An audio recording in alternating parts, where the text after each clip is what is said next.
In this tutorial, I'm going to show you how to record in your own riff along with the drum beat you've made. So here's the drum beat I made in the first tutorial, and the first thing I'm going to do is loop it, get it repeating over and over again so I can then play my riff on top of it. So in the top right hand corner of the little loop I created, there's this arrow going around in a circle. If I click and drag, that'll just repeat over and over again, giving me a nice repeating drum beat. Now I'm going to add a new track now for my riff. I'm going to press add new track, and then when all these options come up, I'm going to start off just with keys, but I'm going to change the sounds around a little bit later. So I'm going to click keys, and then it'll create a new track along here, which at the moment is just a piano. What you'll see at the bottom is the picture of the piano keyboard will come up. You can actually play this using either the MIDI keyboard connected to your computer or using the actual computer's keyboard itself. You can see which of the notes correspond to the different letters on the keyboard just here. So I could actually play using my computer keyboard or my MIDI keyboard some of the riffs that we've learned in our lessons. There we go. So what I could do, one of the ways that I could actually get my riff into my song is by recording it in time to my drum beat. So if I go back to the start here and then press record, get my drums going, and then try playing my riff in time to my drum beat, then I can try recording it in that way. Here we go.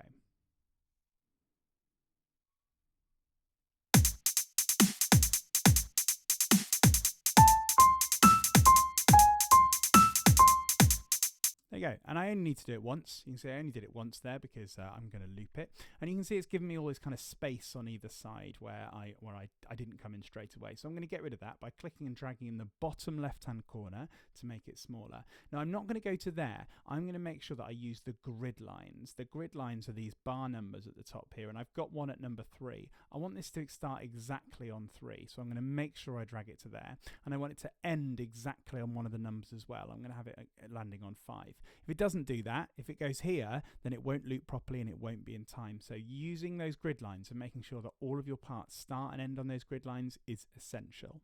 Now if I press play, you'll hear that back. But I can also do some stuff to it to make sure that it's exactly what I want it to be. So I can go to the piano roll, which I can click just here and actually see the notes that I've played in. Let's zoom in a little bit and see them. And if I made any mistakes in my playing, like you can see that this one here is just like a little bit late. It's a little bit off the beat I wanted it to be on, which is this strong line just here.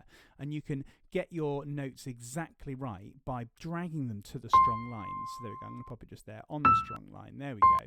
And then make sure that, there you go, right on the strong line there, that's exactly in time. And there we go. Now my part is perfect, even though I didn't play it 100% perfect. I can then loop this, and now I've got my riff. Now, if you're not able to play it in using your keyboard, you can actually just draw the notes in. To do that, I've just deleted my loop, and let's just try it one more time. I'm going to go to the track I've created, and I'm going to click just in the part here to create a new section of the loop. And you'll see that on the piano roll section, if I come to piano roll, if you haven't already, you can see there's a space for drawing the notes in there. Let's zoom in so it's a bit clearer. There we go. Now, I can see the piano keyboard here. You can see where the note C is. So there's C. So if I wanted to draw in that riff I just played, I know it starts on an A, so I'd have to count backwards there, C, B, A, there we go, and draw my first note as an A.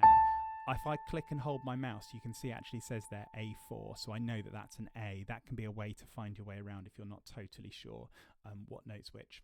And then, after every kind of 4 squares, I'm going to draw my next note. So I've got one here, and then I'm going to draw one there, which was a C, and then the next note's an E, then it comes back to the C again. And for the Vossi Bop riff, that is the first notes of it. Let's just have a listen to check, because it can sometimes be easy to draw them in and they're not quite in time, so I'll just check that.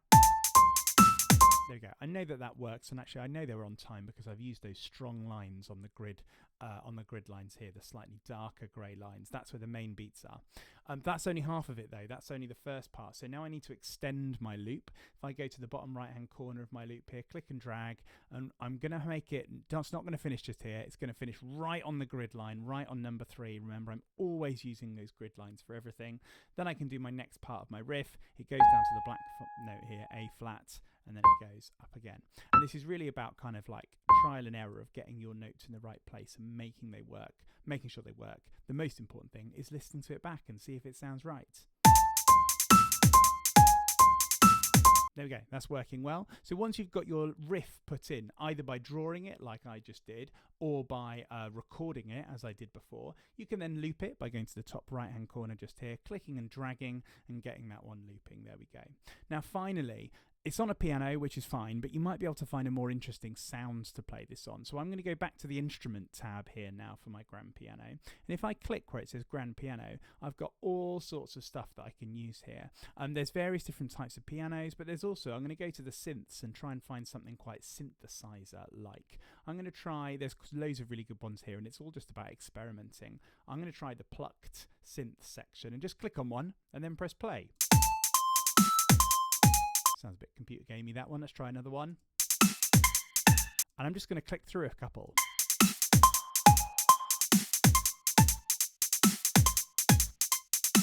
Now they've all got a particular plucked type sound because that's what I've chose. But if I look in some different ones, like the lead, for example, it's going to sound really different. So have an explore and try the different sounds until you've got one that works well for your riff. And that is how to record in your riff into Soundtrap.